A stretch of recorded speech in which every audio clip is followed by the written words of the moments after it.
Today, we're gonna drive the Bugatti Chiron for the first time since the accident. We come so close in the last video to being able to drive it, but we did manage to fit the new interior and the new radiators, but there is one thing that stops us. In the previous stage of the project, Matt Armstrong and his team came very close to making the car drivable. They successfully installed a new interior and new radiators, but progress stopped when the front radiator failed a pressure test. This failure prevented the cooling system from being filled. The radiators had been custom-made from scratch because no replacement parts were available, and it was suspected that one unit had been damaged during transport due to a visible dent. Despite this setback, Matt Armstrong had already made significant progress. The car had been split in two, the gearbox mount was repaired, everything was reassembled, and the engine was started for the first time. The airbags were also replaced using compatible components from other manufacturers. However, to continue, the damaged radiator needed to be repaired. Work resumed at the rear of the car, where Matt Armstrong focused on checking the coolant system. There were separate reservoirs for engine cooling and intercoolers, both feeding radiators at the front. One radiator was custom-made, while the other was original. A pressure test was carried out on this secondary system, and after reaching around 10 psi without detecting leaks, it was confirmed that this part of the system was intact. Attention then returned to the faulty radiator.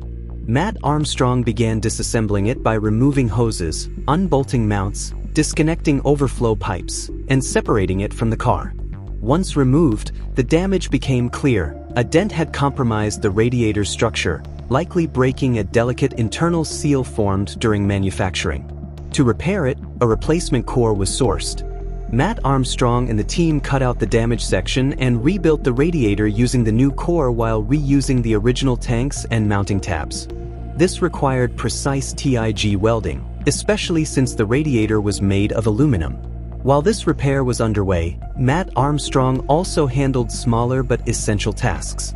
The windshield washer reservoir was reinstalled, and several missing or damaged components were addressed. A damaged fuse box was replaced with a compatible unit from another vehicle, demonstrating how parts could be adapted despite the rarity of the car. The radiator rebuild continued with the tanks welded onto the new core and the mounting tabs transferred from the old unit. Once completed, Matt Armstrong performed a pressure test outside the car.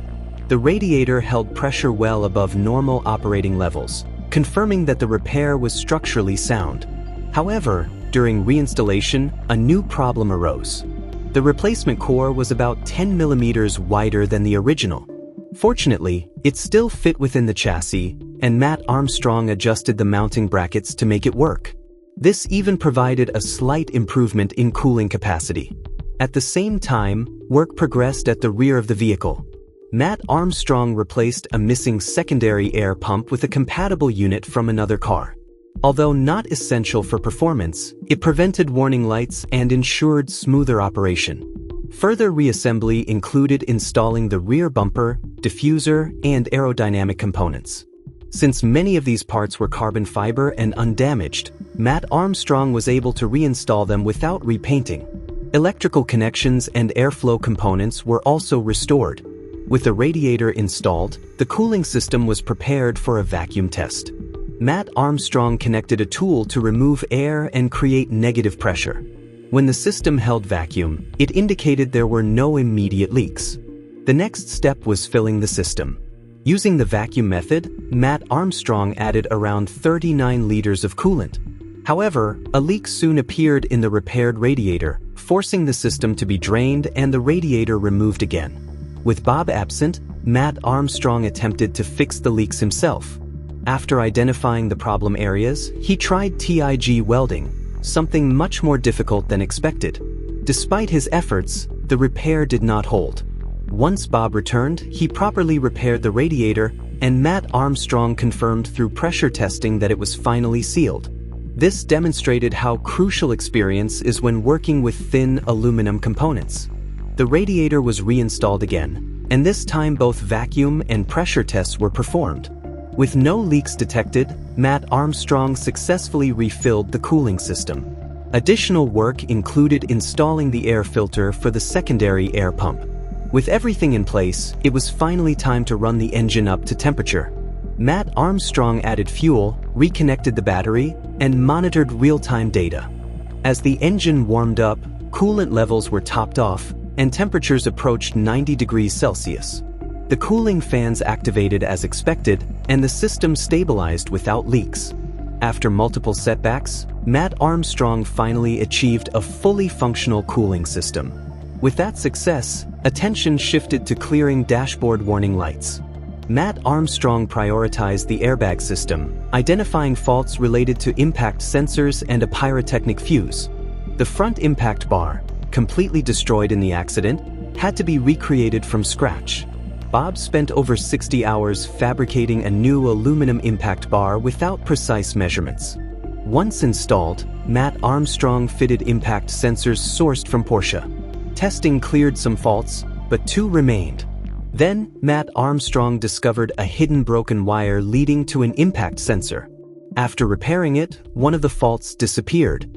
The final airbag issue was traced to a partially defective pyrotechnic fuse.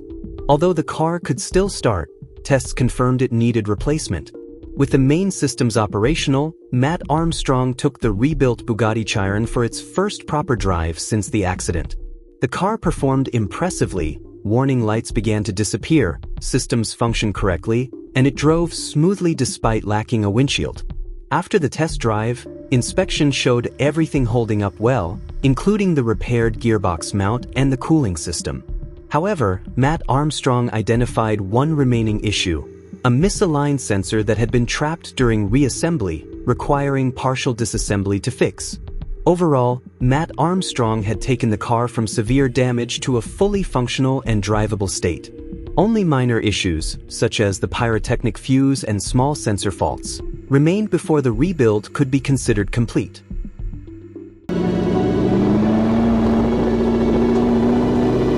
Oh, it's so smooth. It's scary as well at the same time. Literally, the car was in half. The car was in half, and I'm now trying to pull it apart again by driving it.